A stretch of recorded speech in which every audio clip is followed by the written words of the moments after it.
Welcome to the Two Disabled Dudes podcast.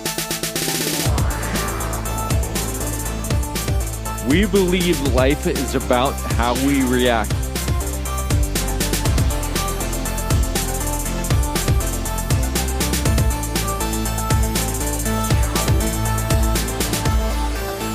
Hey, welcome back to the Two Disabled Dudes podcast. Thanks for joining us today. I want to remind everyone that there is a donate button on our website. This show comes to you each week, and it is not free. And we really appreciate you listening.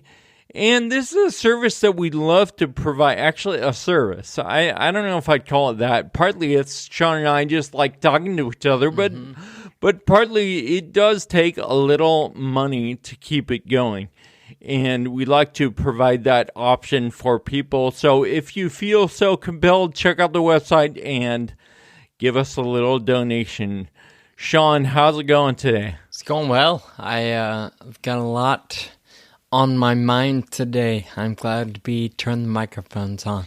So I think we're going to get into some of that. Hopefully that's on your mind. You know, I think part of the show is just talking about stuff to get it off our minds, right? Yeah. But before we do that, we want to do a top 5. And today we decided to focus on top 5 worst chores. What are the things that if they were eliminated from your life, you feel like your life might be a little bit better, you know? I like the angle. It's top 5, worst 5, right?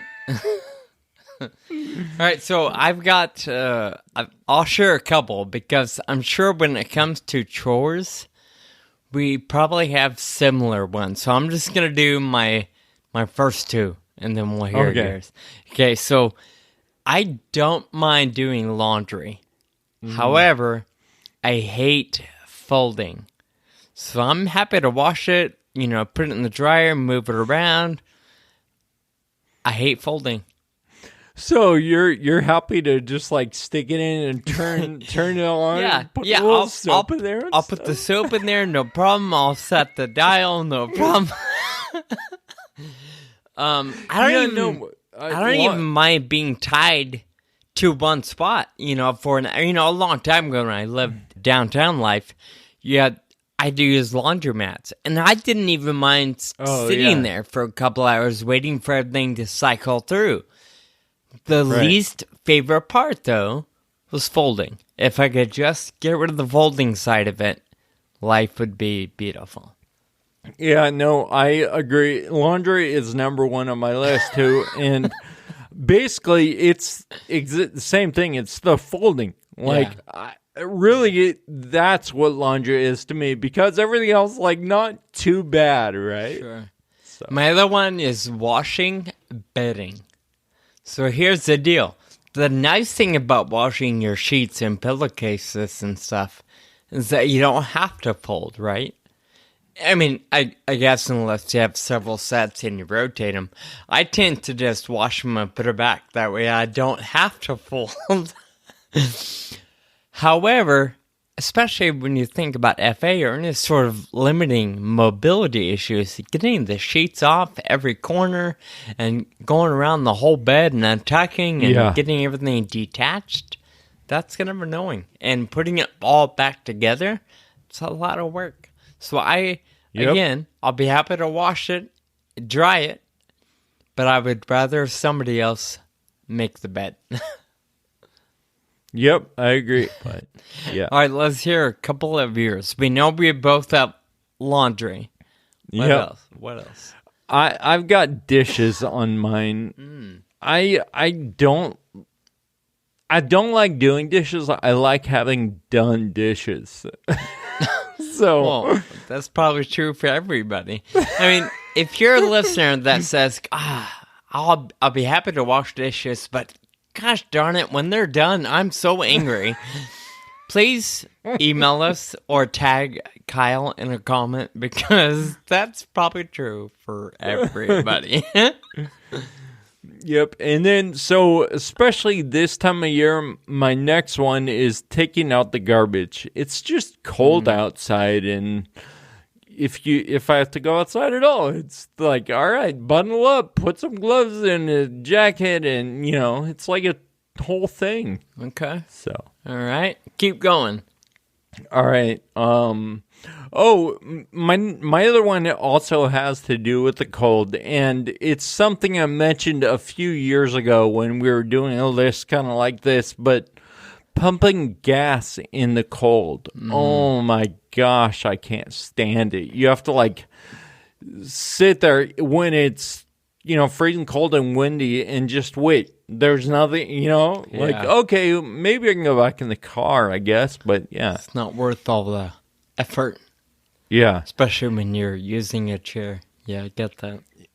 And then my last one is cooking.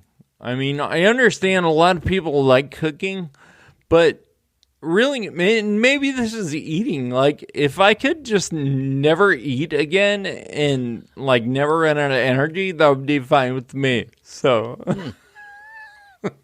All right. Was that all 5?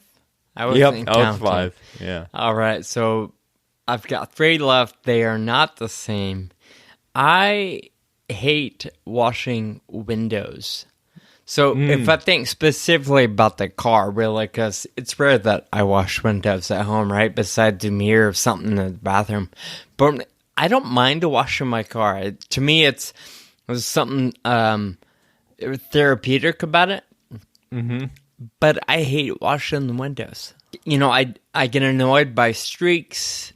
I get annoyed by the, film of dirt if you don't wash it. So if I could have somebody come over like once a week and do a perfect cleaning of my windows, I would be happy with that. That'd make How do you clean windows? Me personally, I don't use chemicals. So I just get a rag really wet. Not like dripping, but not totally wrung out either. And I just wipe it with just water and then dry it immediately with another towel. All right. Every time I use Windex or something similar, I get streaks. And I just can't find a way around it, so I just use water. When it comes to cleaning the bathroom, I don't mind scouring the bathtub and the sink and even mopping the floor, but I hate the toilet. Like, I would rather not ever touch the toilet. Yeah, that's a good point. Yeah. And dusting. My last one, it's not the worst, but when you think dusting, it's really easy, to wipe down the top of your dresser. But if you're going to dust correctly, it's a lot bigger job, right? You got to get in the nooks and crannies, you got to move stuff around, and it can just be really tedious. And I'm not a fan of the tedious task.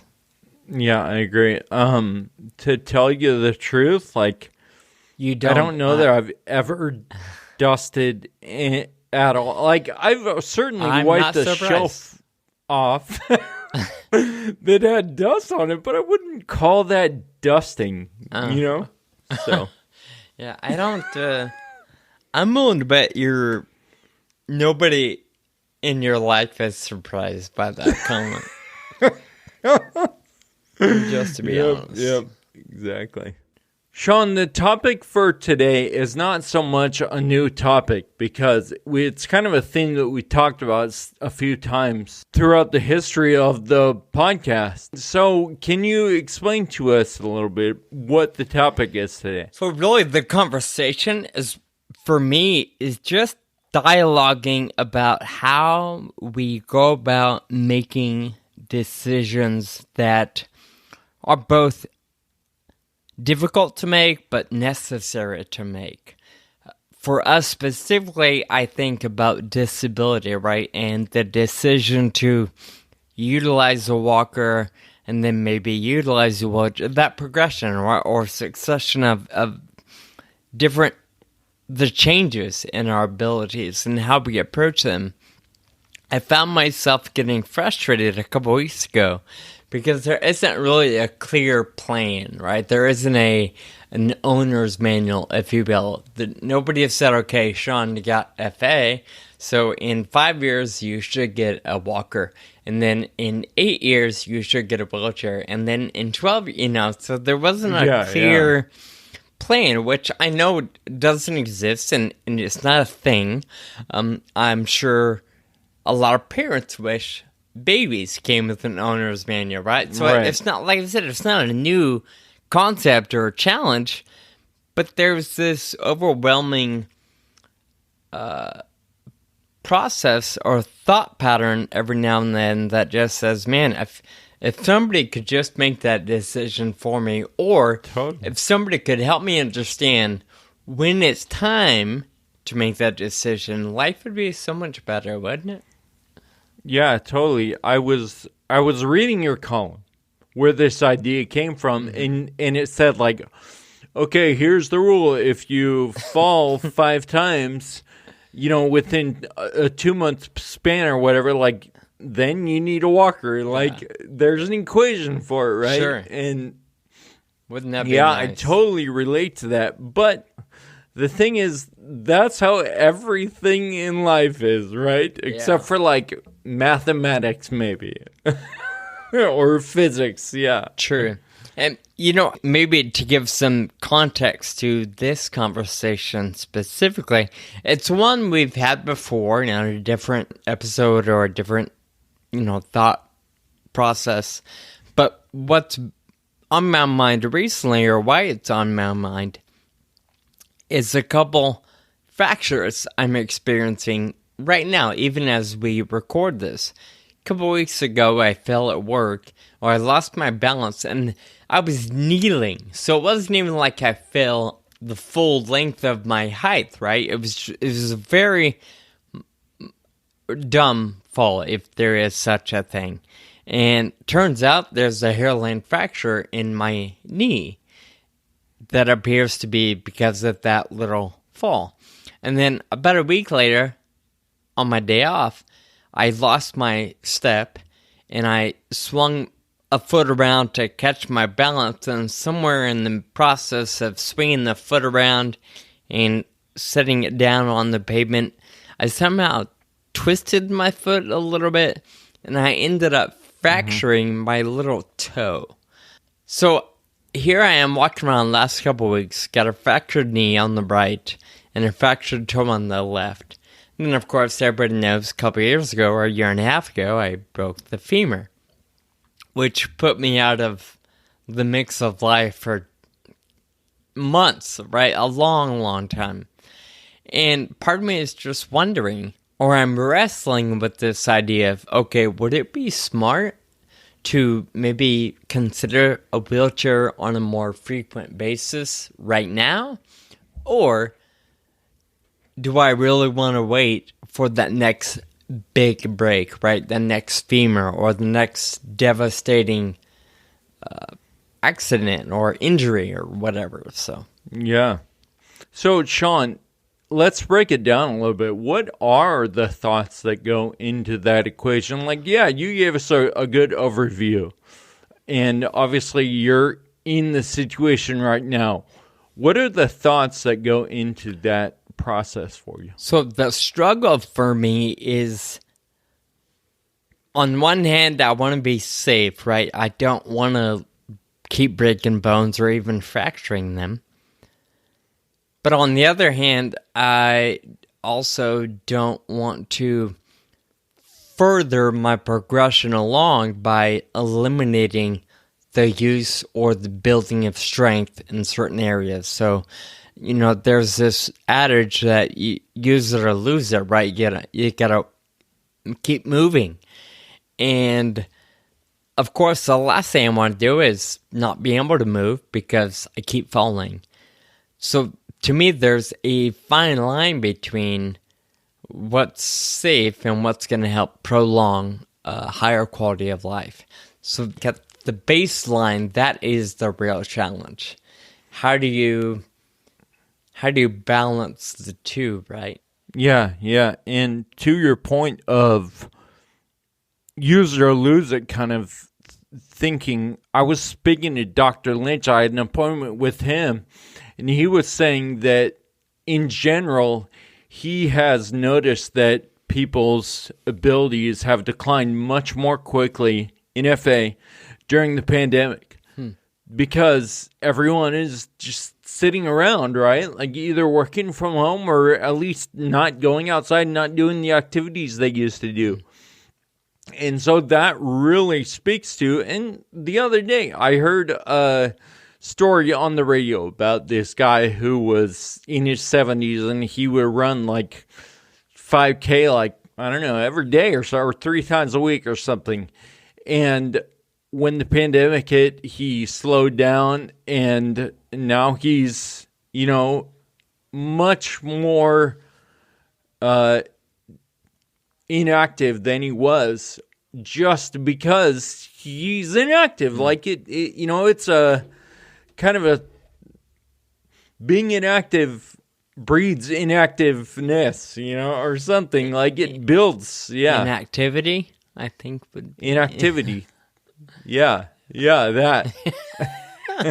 Yeah, I certainly don't know what the right answer is. Obviously everybody is going to come upon these types of choices or decisions, and everybody will have to weigh the pros and cons, right, of each choice they make or each option on the table. And I wish there was some sort of field of this is ideal, so do one of these, pick one. Maybe it's 10 options, and this field is not ideal, avoid these 5. So even at that point, I wish there was some separation between what's good and what's bad, and what's smart and what's not, what's safe and healthy and what's jeopardizing or risky. Yeah. Well, and part of me thinks you're describing community. Because when you're in community, you can observe other people. And there are certainly traits that you like and you would like to adopt for yourself, right? And you can see the fruits of those traits. And then you can see the fruits of other things that are definitely not what you want. Sure. And you can adopt those as well. So maybe that's part of building your instruction manual is observing other people. Yeah. Speaking of observing other people, I'm going to put the spotlight on you for a minute. When you and I first met, you were not using a wheelchair. But obviously, we all know you are today. Yeah. How did you, or, what were some things that helped you in that decision-making process 12 years ago or whatever it was? One of the big ones that I can think of is I met my friend, and I've talked about him before, and we've had him as a guest on the podcast too. My friend Matt Fritsch. I met him on the bike trail, and he uses a wheelchair full-time because of a spinal cord injury, and he is very active in all kinds of different sports, specifically cycling. And just the example of, oh my gosh, it's possible to have a really rich life in a wheelchair full-time. Just that, I think, was a wake-up call for me to realize I don't need to avoid it anymore. Like, that doesn't need to be a reason to avoid it. It does not take care of the entire equation, sure, right? Because there's a lot of things that play into it. But it can reduced my fear when I realized that, somebody I admire and is doing really great things with their life also uses a wheelchair.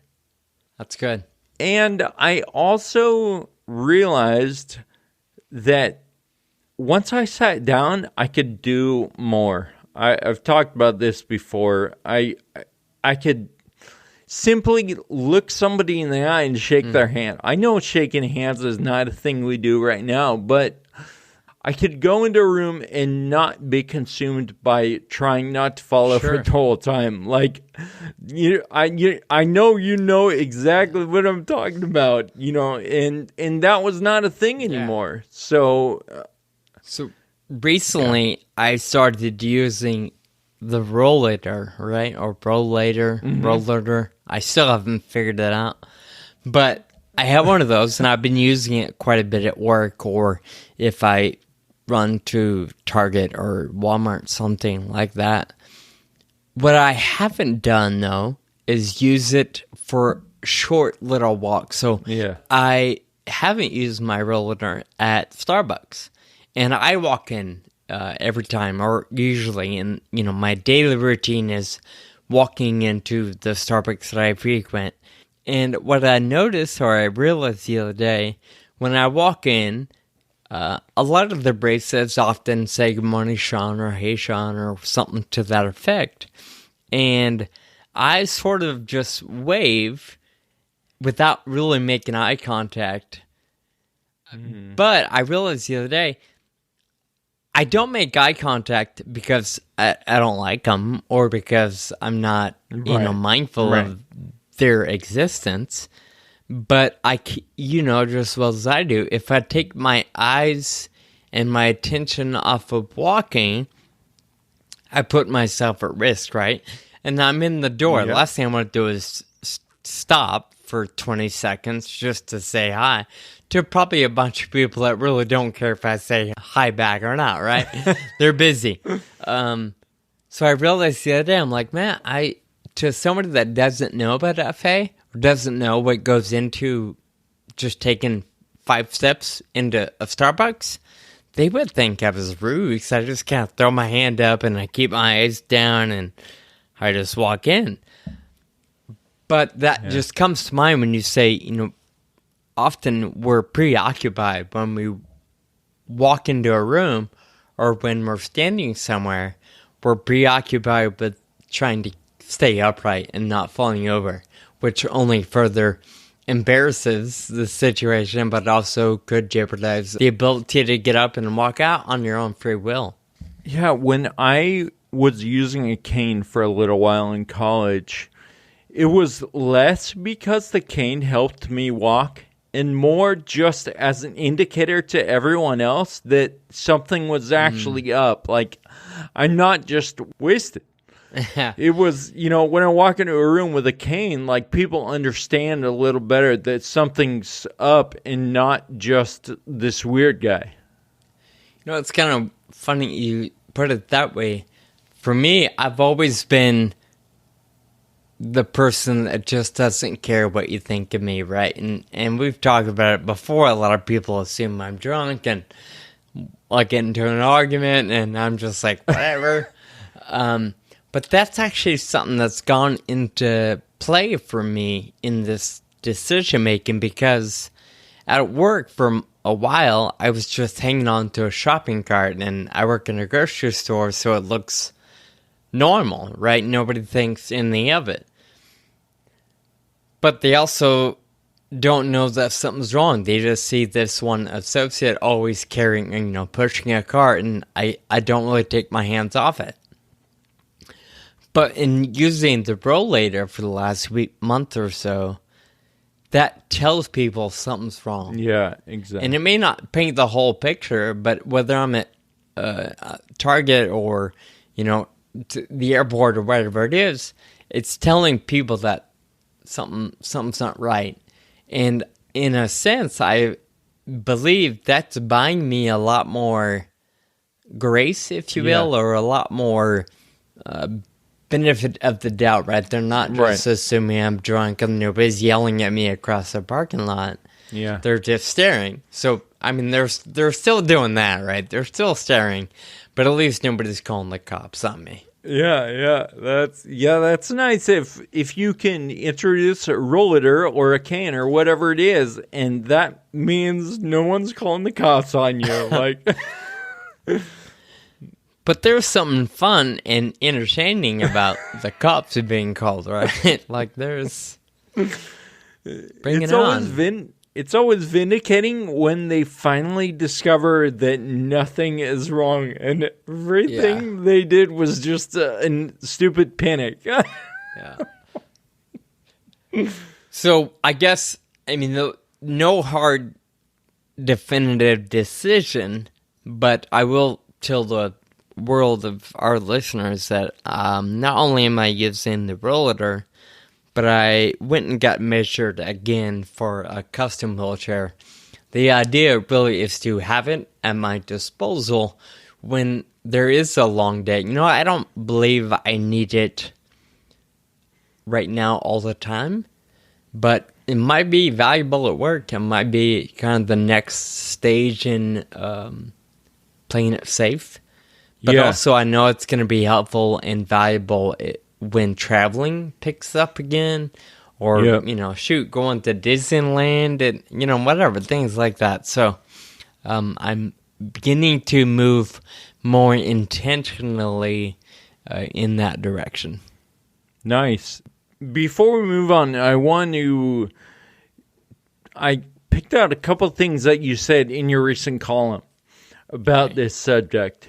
And, you were saying earlier that you're the one, and I agree with you, that doesn't care what other people think. But in this article, you said, I realize that my ego is not the best advisor. And we all know that plays into every situation. And so, maybe I just kind of wanted to get your take on that. Yeah, I would hope most people agree, at least when it comes to ego. Ego can be both good and bad. I have realized there's a big difference between being determined and just getting the job done at whatever it costs, versus being stubborn and doing it no matter what it costs or no matter what it takes. And there is a fine line between the two, but ego normally tells you to keep working at it, right? Keep trying. I think about hiking. It's my ego that wants to reach the top, no matter how dangerous that might be, no matter how dark it's getting, no matter how heavy the cloud movement is. My ego says, let's get this done. Whereas everything else says, that's risky, that's dangerous, that's probably not smart, let's try again tomorrow, whatever it may be. And in writing this, I just realized that for the most part, ego is probably that little voice on your shoulder that is encouraging you to push the envelope without giving credit to what's safe. Yeah, maybe, when you're talking about ego can be a good thing, and I agree with you. Maybe ego is what gives us confidence, right? Sure. And at some level. So there's a line between confidence and like overconfidence or whatever, right? And maybe that is the thing that we have to watch our ego and just be aware of how far it's pushing us, so it doesn't get us over the line. Mm-hmm. Of course, Kyle, there's no black and white answer, right? Or red and blue, or up or down, or left or right. It's not ever going to be a clear-cut line in the sand. But I am curious, in writing this, I was wondering about other people, other walks of life, not even other rare disease patients, but I thought specifically about parents with rare disease children. A lot of times, for the first, 8, 12, 20 years of life, they're having to make all the decisions. And I imagine the burden is so much heavier for them because they're trying to keep in mind, sure, what they believe is best, but what's going to best equip their child to survive, to thrive, to continue growing up and living a quote-unquote normal life, or whatever the conundrums are. So I'm curious, given our listenership, the large numbers of rare disease folks and disability folks and even parents. What are other people doing? How are you facing these decisions of, is now the right time, or can I wait another year? Or should I wait a few more months or a few more years, or wait and see what else happens? So I'm curious from y'all. If you'll tag us, email us, put it in the comments to this episode, wherever you're listening. We'd love to get a couple of folks to weigh in on how you go about making these decisions that are going to be different for all of us. Yep. And like I was saying before, that's how we learn. That's how we build our instruction manual, is by learning from other people. So we'd love to hear from you. All right, let's wrap this episode up with some expressions of gratitude. Kyle, are you ready to share your thank you note for this episode? Yeah, I want to thank Roberts Elementary School here in Wayne, Pennsylvania. I've given a talk there. I think this was my 4th year in a row that I've given a talk, and this year was on Zoom, so a little bit different. But it's always awesome. It's a 3rd grade class, and every year they send little thank you notes afterwards. And so I'm saying thank you for a thank you, but I really wanted to share this. So there's a pile of like 30 of them, but I'm going to read a couple. This one says, "Dear Kyle, thank you for visiting. I learned a lot about you, and I hope we can find a cure. You are a really good guy, and I hope you read this." Nice. So, there's that one. And then there was one more that I wanted to read here.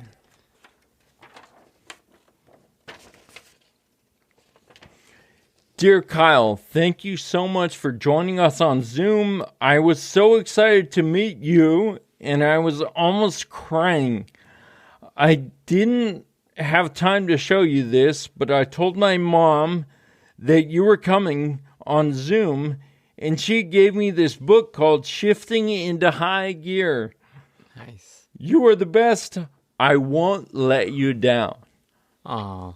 Yeah, so anyway, I thank you to all of the teachers at Roberts Elementary, 3rd grade. So much fun talking to those kids. I love the letters, and I'm glad you read those and shared those, so thank you. My thank you goes out to a fairly general one again. Retail investing. We know that's been sort of all the craze in the last 6 to 8 months, and of course there was all kinds of controversial issues not too long ago with GameStop or the use of Robinhood and different apps like that. But I want to say thank you for those apps, because, although I'm a small time, when it comes to retail investing, I'm just having fun reading and watching and, putting 10 or 20, $100 here and there, and just kind of learning, quote unquote, the ropes of investing and how it works. And I wouldn't ever have gotten into it as much as I am right now through a 401k or a financial advisor. Like, I just wouldn't pay this much attention to it. So that's been a lot of fun. Awesome. I like it. So, of course, we'll encourage you to check out our show notes. We'll link the column that I mentioned or that we talked about today.